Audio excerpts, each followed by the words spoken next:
Yesterday, I was in Kampala. This was my view. Borders, honking, fumes, the kind of traffic that makes you question your life choices. I woke up to the sound of rain on the roof. Not an alarm, not a border revving outside my window. Just rain, soft and persistent. And this morning, it rained. And honestly, it was the best thing that could have happened. Everything felt fresh and clean. I looked around at the dripping trees, the wet balcony, and underneath it all, I could hear it. The fountains, gentle, constant, calming, like the whole place was humming a lullaby. That sound stayed with me, through the rain, through the silence, through the best sleep I've had in months. And where was I sleeping? In a bus, a beautiful remodeled art-filled coaster bus. Out there, somewhere beyond those trees and buildings, is like Victoria. Can I see it distinctly? No, the clouds are still hanging around. But honestly, I didn't come here for the postcard view. I came here for this quiet art, a balcony that feels like a treehouse, a bus that someone turned into a bedroom, the sound of water, and a morning like this one, cool, fresh smelling of wet earth that makes you forget Kampala exists. And last night, before I even stepped into that bus, I sat by the campfire, logs crackling, a cold drink in my hands, the lake breeze finding its way through the trees, the fountain still humming in the background. No agenda, no rush, just fire and stillness. I pulled out my phone and captured this. The fire, the stillness, the sound of water everywhere, the start of something special. That was my welcome. No check-in desk stress, no key cards, just a fire, a drink, the sound of fountains, and the feeling that I had arrived somewhere different. Now the rain has passed. Everything is fresh, and I'm sitting here in the silence. Well, the beautiful silence of trickling water, wondering where I ever lived in Kampala.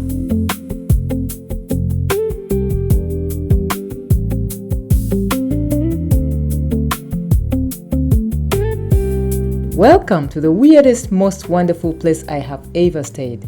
A bus you sleep in, a German car that holds your drinks, a campfire that feels like home, and water sounds that will mend your soul.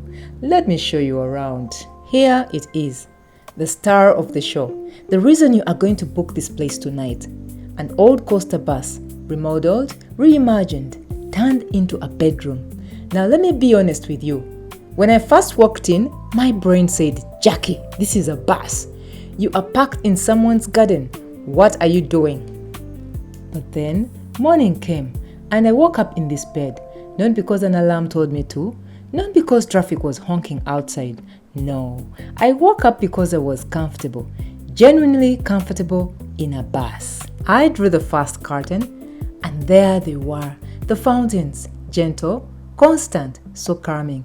I could have just stayed there watching them all morning. I drew the second curtain and look, storage space, my bag, my things, all organized, all mine, no squeezing into a tiny locker, no leaving out a bag on the floor. This bus has more space than my first apartment in Kampala. Then I drew the third curtain and bang, a shower and a toilet in a bus. I could brush my teeth, take a hot shower, and use the bathroom, all without leaving my bedroom. Do you understand how revolutionary this is? No walking through the cold, no sharing with strangers, just me, my shower, and my bus. And then I saw this, a safe box in a bus for my passport, my money, my secrets. The owner thought of everything, even my paranoia. I love her for that. And now, the real test. I sat down, opened my emails. 23 unread messages, 23 people who didn't know I was in a bus. But you know what? The fountain sounds were still coming through the window. And somehow, even my boss's email felt less annoying. So let me tell you what this bus really is.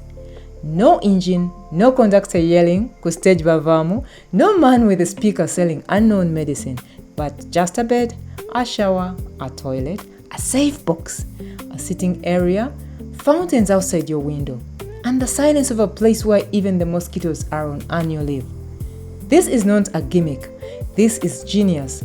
A double bed, lake breeze finding its way in, art on the walls, the sound of trickling water, and the only honking you'll hear is from a bird that lost its way. Where else in Uganda are you sleeping on wheels but waking up to Lake Victoria?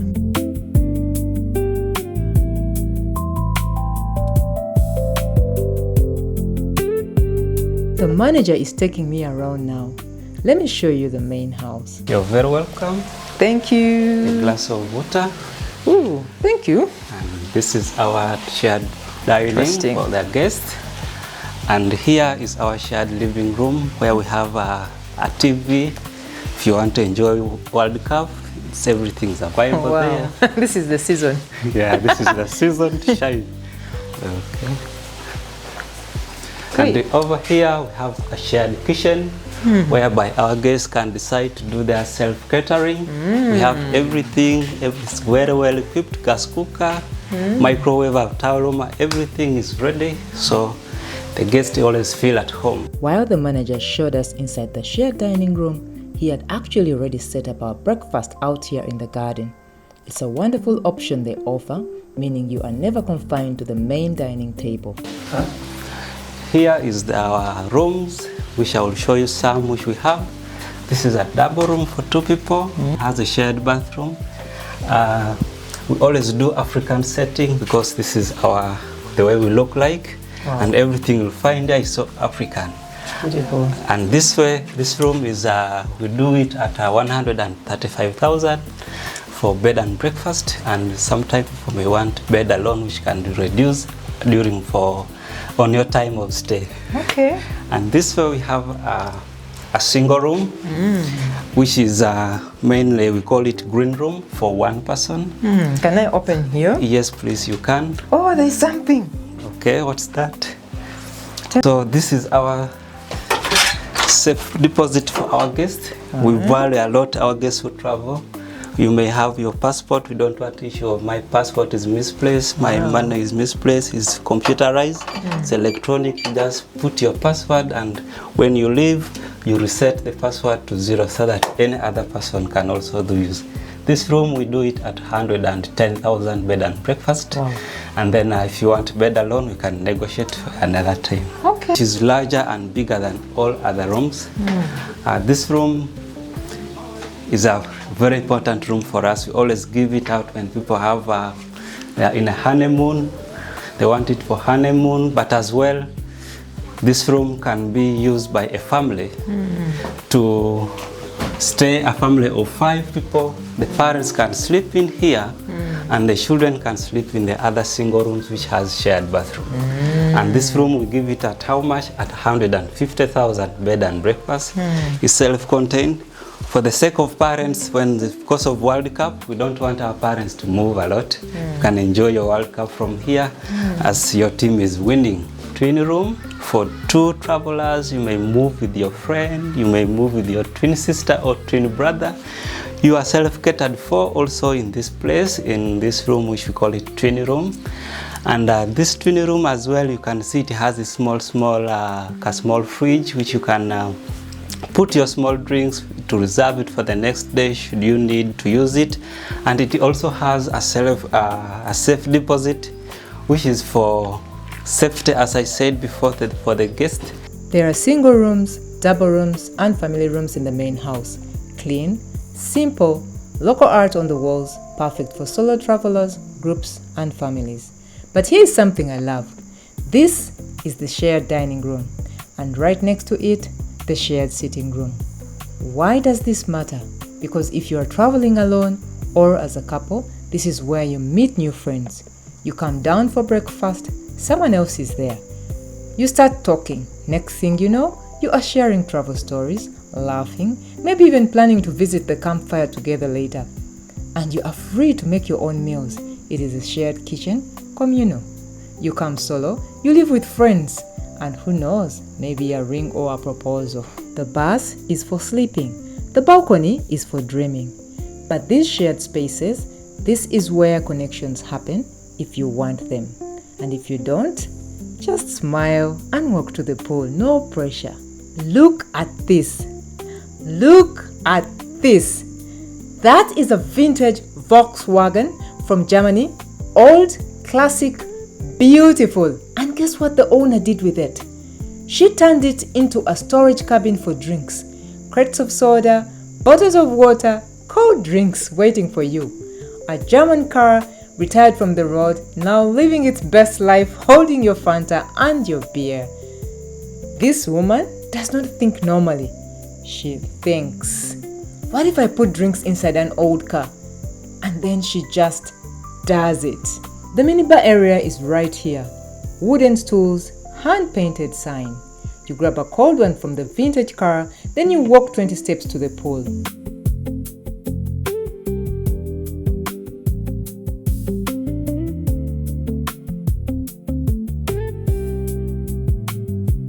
Look at this pool. It's not a water park. It's not trying to be something. It is simple, clean, and surrounded by green. After a hot Entebbe afternoon, you jump in here. No crowd, no one doing press-ups at the edge. Just you, the water, and the sound of leaves. But wait, the evening is coming. And you know what that means? Let me show you my favorite evening spot. The sun sets or hides behind clouds, and the fountains keep singing. And this campfire calls your name. You grab a drink from the vintage car, you walk over, you sit on a chair, and for the first time all day, you do absolutely nothing. Just fire, just stars, if the clouds allow. Just the sound of water and the people you came with, or the new friends you met at the shared dining table. I told you, I captured this last night, and it was the perfect welcome. No agenda, no rush, no where are we going next. You are already there. This is how you end a perfect day. Now, I showed you the bus. I showed you the German car holding your drinks. I showed you the pool and the campfire. But this is where the owner's art heart lives. The seats are carved from natural wood by hand. The roof is grass thatched, like a home you dreamed about as a child. And everywhere you look, wooden art pieces designed by the owner herself. It feels like an imaginary home in the woods, like a fairy tale, like someone took a dream and built it with their own hands. Now, some of you are asking, Jackie, but what about work? What about my family? What if someone needs me? The Wi-Fi is good, strong, reliable. You can post your bus selfie, you can send a video of the fountains to your mother, you can even answer that annoying email if you must. But here is my advice. Check in, show everyone you are living your best life, then put the phone down. The fountains will still be singing when you pick it back up. This place has everything you need for a vacation. Bus, pool, bar, campfire, shared spaces for new friends, a balcony that feels like a dream, fountains that calm your soul, and Wi-Fi so your friends can be jealous in real time. And look, this is the part I almost forgot. For all of you my two-wheel thrill seekers, we've got a bike with your name on it. Ditch the traffic, feel the breeze, and pedal your way straight to the botanical gardens and beyond. Entebbe is waiting for you, so go chase it. Let me go give that shout out now. So here is my shout out to the owner of Lake Victoria Home Entebbe. You traveled to Europe, you saw old buses becoming homes. You brought that idea back to Uganda, but you didn't copy, you experimented. You bought an old coaster bus, you filled it with art. You bought a vintage German car and turned it into a drink cabinet. You carved seats from wood. You built a balcony that feels like a forest fairy tale. You created a campfire space for evening magic. You gave us a shared dining room where strangers become friends. And you added fountains because you knew water heals. You took a European recycling idea and you married it to Ugandan art, Ugandan hands, and your own experimental mind.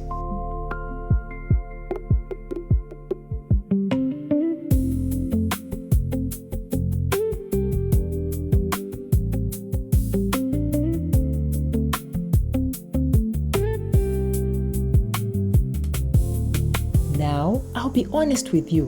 The lake isn't out there somewhere. Through those trees, past those buildings, Victoria is there, stretching forever. But this balcony is not really about the view. It's about the feeling. It's about sitting on something carved by hand under a grass roof surrounded by art, with the lake breeze finding its way to you anyway. The fountains humming below, the sky opening up above. You come for the bus, but you stay for this balcony. Trust me.